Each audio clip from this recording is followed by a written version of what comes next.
श्रोतेहो नमस्कार.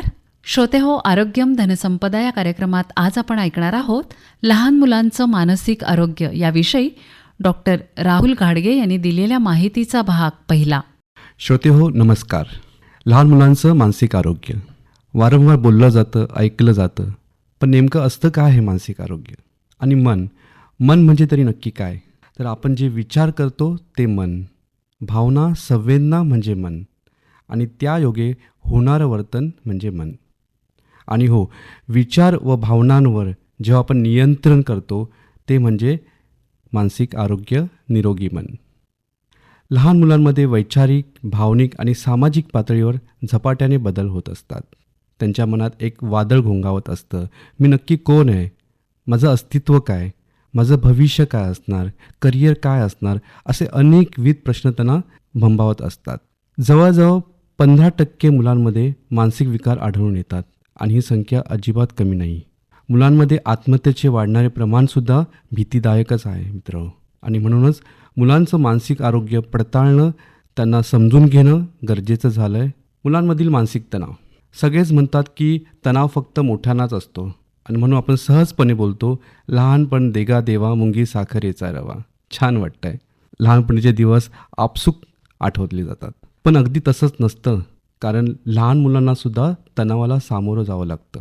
फक्त एवढंच की तणावाची कारणे जरा वेगळी असतात. जसं की अभ्यासाचा तणाव, पालकांच्या अपेक्षाचं ओझं, घरातील वाद, घरातील आर्थिक तणाव, मित्रमैत्रिणींकडून होणारा त्रास, कधीकधी होणारं लैंगिक शोषण, शारीरिक अत्याचार, आणि आता तर नवा तणाव वासून उभा आहे, screen time, mobile addiction, video games, social media.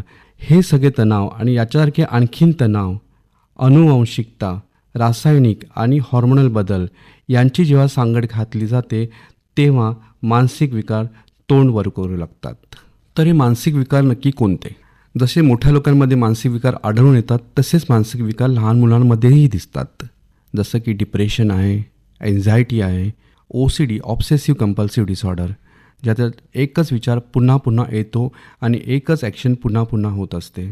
सायकॉसिस किंवा स्किझोफ्रेनिया, एक वेगळं विश्व तयार होतं या मुलांचं. ते विश्व एकदम काल्पनिक असतं आणि त्या विश्वात ही मुलं रममाण होत असतात. त्रास होत असतो त्यांना आतून. तर हे सायकॉटिक डिसऑर्डर किंवा स्किझोफ्रेनिया.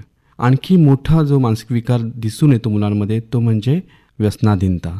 व्यसन फक्त मोठ्यांनाच लागतं असं नाही आहे. लहान मुलांमध्ये सुद्धा आता वेगवेगळ्या प्रकारची व्यसनं दिसून येतात. तर हे जे मानसिक विकार आहेत यांची माहिती आपल्याला असणं गरजेचं आहे.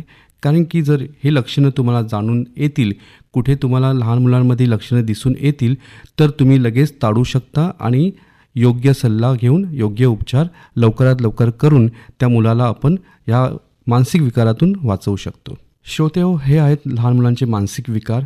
तर यांची लक्षणं नक्की काय असतात हे आपण उद्याच्या भागात नक्की जाणून घेऊया. श्रोतेहो, आत्ताच आपण लहान मुलांचं मानसिक आरोग्य या विषयावर डॉक्टर राहुल घाडगे यांनी दिलेल्या माहितीचा भाग पहिला ऐकलात. उद्याच्या भागात ऐकूया याच माहितीचा भाग दुसरा. या कार्यक्रमासाठी निर्मिती सहाय्य केलं होतं सुचेता गरुडे यांनी आणि या कार्यक्रमाचे सादरकर्ते विवेक वानखेडे.